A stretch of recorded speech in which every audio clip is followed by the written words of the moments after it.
Hello, folks. Here to talk a bit about Syria today and take your questions. Can you all hear me? Yes. Okay. Let me review the bidding since the Astana meeting last week on Thursday of Turkey, Iran, and Russia, trying to focus on the political track. And I'll focus my remarks on the political track because we're at a critical juncture on that important track. In this month, I'll explain a little bit why and where we are on it. We also just completed today a meeting of what we call the small group, which is an informal group of European states, Germany, France, Britain, and Middle Eastern states, Saudi Arabia, Jordan, and Egypt, who work with us and consult with us on this issue. They met with Undersecretary David Hale, and they also met with the head of the Syria Negotiating Commission, Nasser Hariri, who is basically the senior and his senior staff from the Syrian political opposition, who are very much involved in this whole process. So what I'd like to do is to take you through what happened last week and where we are now with the small group. As you may remember, the summit in Istanbul over a month ago now saw Angela Merkel, Vladimir Putin, President Macron, and President Erdogan meet together to discuss Syria. They discussed primarily two very contentious issues: the Idlib deconfliction zone, a ceasefire, and particularly the political process, specifically the constitutional committee, which is to be stood up, and it's something that three countries known as the Astana Group, Turkey, Iran, and Russia, took upon themselves a year ago to try to stand up because the regime was not being cooperative. That's all under the aegis of UN Resolution 2254 from December of 2015, which is the basic core document that is trying to resolve this terrible and very dangerous conflict. And we see indications of the danger of it all of the time. I can't confirm or deny the reports that were in the Washington Post today of strikes against terrorists. I can't confirm or deny reports of Israeli contacts a few days ago. But we get these things all of the time because this conflict is a very dangerous conflict. And as I've said before, you have 5 military forces, outside military forces in close proximity. Okay, so we were hoping, following up from the Istanbul conference, that the Russians, the Iranians, and the Turks would be able to finalize the third list of members to this constitutional committee, and that was a primary goal of the Astana meeting last Thursday. They didn't succeed. They issued a statement that basically did examine the Idlib de-escalation area, they call it, and stressed the importance of a lasting ceasefire while underlying the necessity to continue the effective fight against terrorism. That is good news because the Idlib ceasefire, as President Trump notably and other senior officials have said, is very, very important to the overall hope for stability in Syria. But they did not take any significant action on the Constitutional Committee. Rather, they stated once again that there is no military solution to the Syrian conflict, but all they did was reaffirm their determination to set up joint efforts to launch the Constitutional Committee in Geneva. But they didn't even say by the end of the year. What they said was the soonest possible time, which tends to be waffling. As a result of that, you may have seen that the UN envoy, Staffan de Mistura, who was present at the conference, issued his own statement. It begins, Staffan de Mistura appreciates the work done at the Astana meeting by the three guarantors to ensure the Idlib de-escalation arrangements are sustained. He then issued for the UN, at this point in the process, quite a strong statement. However, Special Envoy de Mistura deeply regrets that that at a special meeting in Astana with the three Sochi co-conveners, there was no tangible progress in overcoming the 10-month stalemate on the composition of the Constitutional Committee. This was the last occasion of an Astana meeting in 2018 and has, sadly for the Syrian people, been a missed opportunity to accelerate the establishment of a credible, balanced, and inclusive Syria-owned, Syria-led, UN-facilitated Constitutional Committee. We then issued a statement by Heather, no breakthrough on the Astana meeting, pointing out what had happened, making reference to Stefan, and basically saying that this Astana process, we think, has come to its end. Today, with the Syria Small Group, we first of all reviewed implementation of a UN-facilitated, Syrian-led, and Syrian-owned political process that would create a permanent, peaceful, and political end, in line again with 2254. There was support, as you can imagine, for UN Envoy de Mistura's statement regarding the November 28th, 29th Astana meeting, which I just read to you, particularly the importance of sustaining the Idlib de-escalation arrangements, the efforts to meet the December 31st deadline to convene the Syrian Constitutional Committee, and we are looking forward to de Mistura's December 14th report to the Security Council. That will be the key point where we see whether we are going to have the political process moving forward under the UN, facilitated perhaps by the Astana guarantors putting pressure on Damascus, or whether we're going to be in another stalemate, and then with a new Syrian UN envoy, Geir Pedersen, coming on board right thereafter, we'll all have to re-examine where we're going on this extremely important, extremely dangerous issue. So I'll stop there, having brought you up to date on the situation. Thank you for doing this. We are now December 3rd. Do you really think that it's possible to convene the Constitutional Committee before the end of the year? You have already pushed that deadline back other times, so do you think that this time you can do it, or you're going to say by the end of January and then by the end of February? We are staying with, as the Istanbul summit states, the end of December. I'm sure that if Stefan de Mistura got a green light from the regime or the Astana people, that there was a list that he could accept and verify as credible, that on the 14th he could announce a December convening, and I believe it would convene.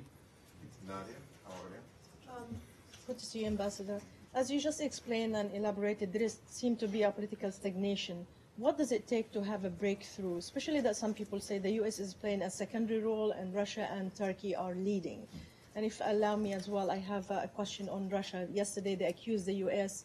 of playing a dangerous game, as they said, or playing the Kurdish card, especially now that the SDF are trying in the final push to clear an area from ISIS.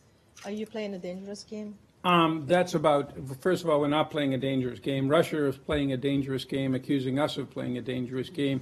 We are totally committed to defeating Daesh along the Euphrates. Our local ally in that, as you know, since 2014 has been the SDF, as everybody else knows. They're involved in a very, very tough battle. This is not an organization that has been totally destroyed. We think that we'll be able to finish the job in the months ahead, but there's very heavy fighting there, and we're putting a lot of our own effort and the effort of our friends and allies and partners into it. In terms of, can you give me the first half of your question? What does it take to have a breakthrough in this, since we have political stagnation? Yeah, oh yeah, I know. Are we playing a secondary role? There's about 6 questions there, so I'll try to pull each of them out. We think we're playing a primary role. I think you should ask the others and get their opinions, because we're always going to think we're playing a primary role. Ask any of the other participants in this process the role of the United States overall in Syria.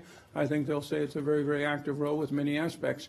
Now, in terms of a breakthrough, we've been in a stalemate since this whole Sochi, Astana-Sochi process began in December of 2017, following on 6 years of stalemate. What we've seen in the last few months is a ministerial at the small group level at the UN putting pressure on the UN and on the Astana Group to come forth. Then we saw the Istanbul summit where for the first time Russia said that they would try to get this thing done by the end of the year. Up until that point they would be saying there's no artificial deadline. In their minds any date is an artificial deadline, so we got them to move on that.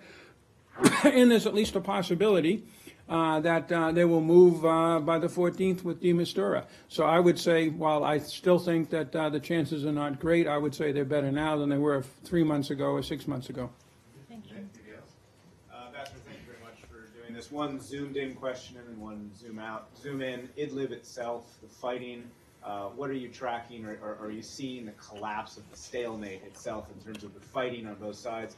And then zoom out, last time you and I had the conversation about the strategy in Syria, one of the 3 pieces of the strategy was the removal of all Iranian commanded forces from the entirety of Syria. Is that still part of the strategy, and is there any progress on that? That is part of the overall strategy. I would say we have made progress hammering that particular goal to everybody.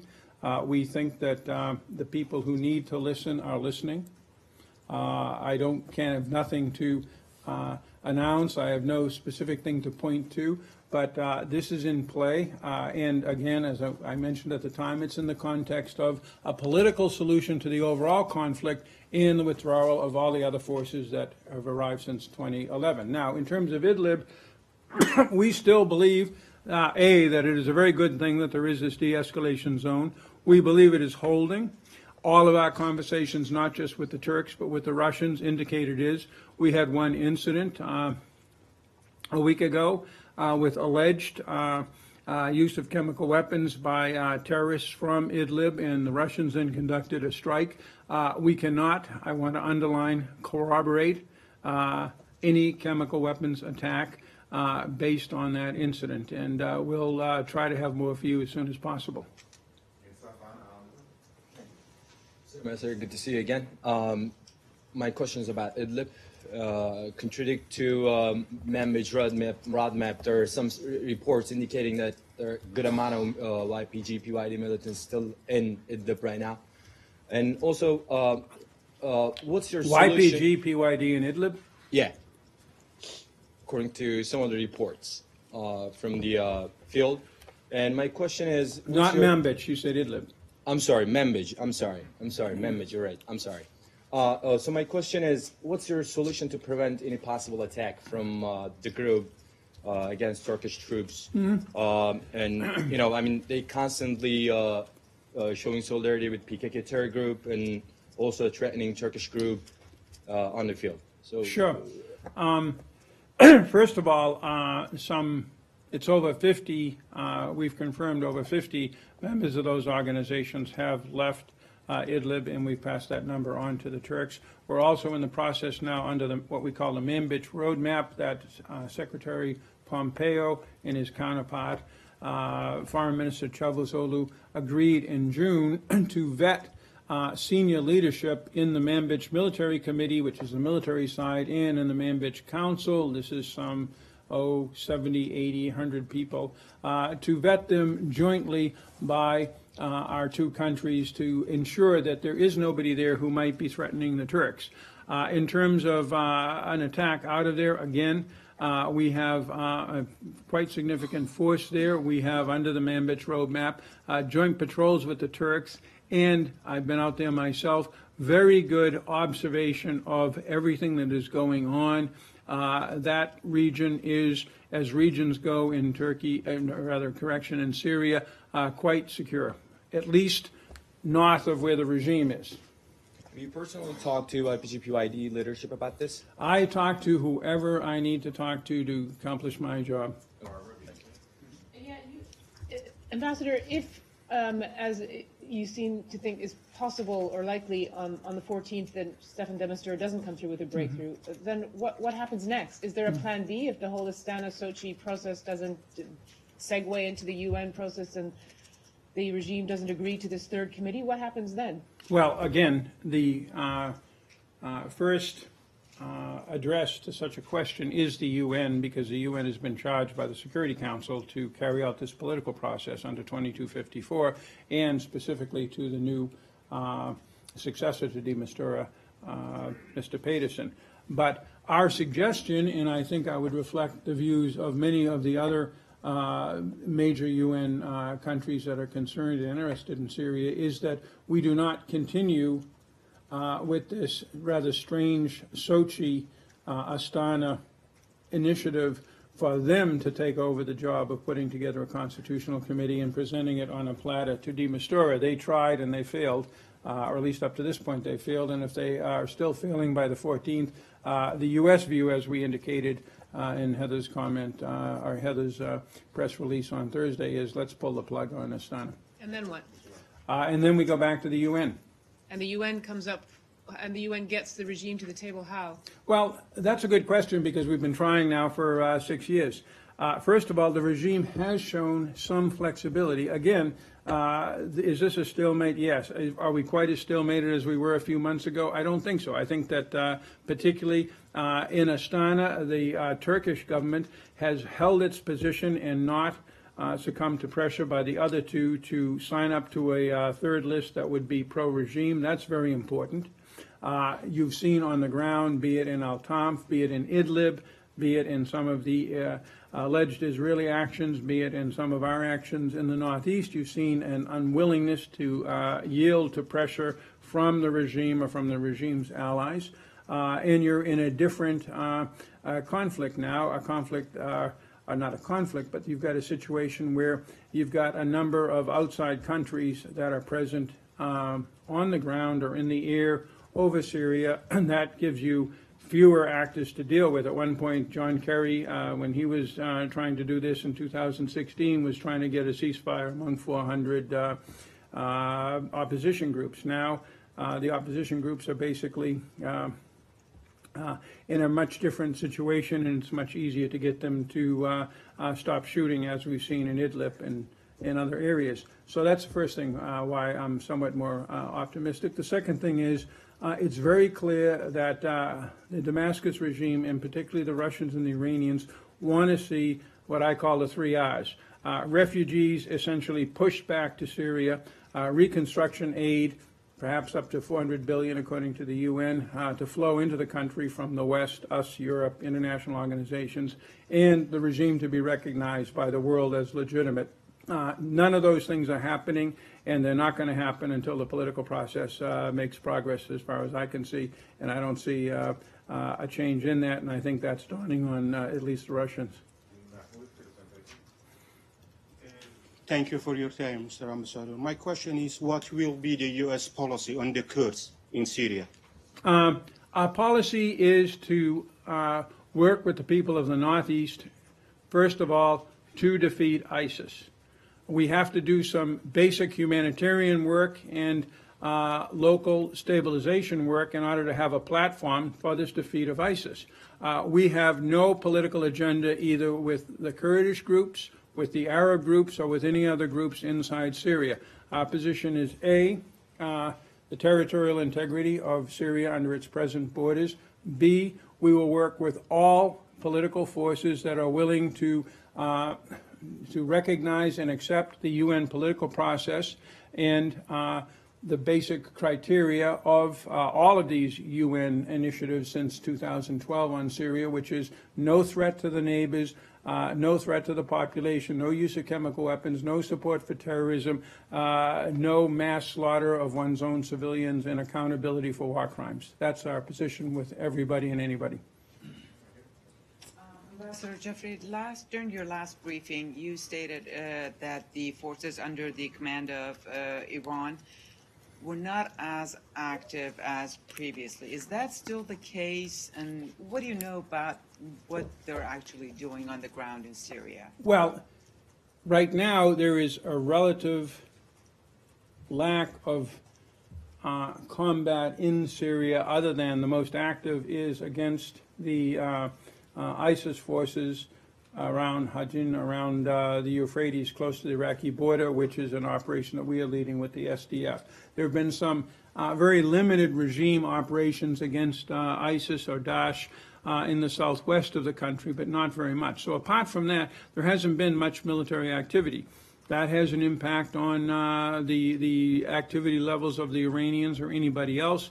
But I would just say that we're monitoring the Iranian situation closely. We're not the only ones monitoring the Iranian situation closely. Does it look like they've maybe shrunk? I would say we're monitoring the Iranian situation closely. Thank you, Ambassador. I wanted to ask you, I mean, we're a bit, confused on the position of the United States as far as Syria is concerned. On the one hand, they say we will be there forever. On the other hand, that your operation is limited and so on. Could you just give us like a vignette of how and when will the United States forces leave Syria? Well, the United States forces are in Syria for one mission, which is the enduring defeat of ISIS/Daesh. That is a military mission that flows from congressional authorization in 2001 against terror post 9/11. That's the military mission of our military there. When we say we're going to be present not forever in Syria, but present until our conditions, enduring defeat of ISIL, as was said earlier, the withdrawal of all Iranian commanded forces from the entirety of Syria and an irreversible political process, we're saying the United States as a whole. That the President, as the Commander-in-Chief and as the leader of our foreign policy, has various options that involve military involving our forces. Remember, we were present not in northern Iraq, but over northern Iraq in Operation Northern Watch for 13 years. That can be a UN force under 2254. There is language on a UN managed and operated ceasefire. That can be partner forces. That can be other countries' forces. Then there's the diplomatic initiatives that we do with a small group in the UN. Then there is the actions of our friends and allies. For example, the Istanbul summit, we weren't there, but we were working with the French, the Germans, and the Turks, and we got a good result from it. That's an example of the kind of tools we use. Also economic, both sanctions on this regime, every way possible. We're announcing them all of the time, including particularly our focus is on oil transfers from Iran to Syria and money back. We're pursuing that very aggressively. And finally, our position, which has an awful lot of support, not to push refugees back, not to recognize the regime, and in particular, not to allow reconstruction funds to flow to Syria until we see real progress on these other tracks. So that's the summary of all of the tools we have that under the rubric of we will stay on in Syria until we get these goals. Thank you. Oh, yes. You just mentioned the sanctions. I wanted to ask about that. I think it was 2 weeks ago you all sanctioned, I think it was a Russian and Iranian companies that were supplying oil to the government of Syria. Does that kind of sanction have an impact? Do you have any sense of seeing that has reduced the shipments of oil to Damascus? Yes. Okay. You want to elaborate? No. With the ultimate goal of removing Iranian influence from Syria. I didn't say that. I wish I could say that, but that's not U.S. policy. It's Iranian commanded forces. Okay. Nice try. But given that's part of it, and finance and squeezing them financially would be a part of that. Yes. What progressive effect have you seen on the continued sanctions regime on Iran in light, the effect of the Iranian involvement in Syria right now? Would you say that there has already been some effect? All I can say is that's the problem if you leave government and you become an outside analyst, commentator, and think tanker. There is things you've written. I was ambivalent and probably leaning against pulling the plug on the JCPOA as late as a year ago. I have to say, from everything I have seen and coming back in, it was an absolutely valid decision in terms of putting pressure on Iran where it really hurts, which is in the financial area. It's still early, as you know. It's less than a month since we imposed the NDAA oil sanctions on Iran, but we have seen a dramatic drop in both international firm engagement in Iran and the banking sector's activities and their ability to use the international financial system. And we've seen a huge drop of over 1 million barrels of oil. I mean, Brian Hook comes down here and does the briefings far better than I. I'm just doing the top level. And I'm seeing some impacts of this on Syria, which I can't get into.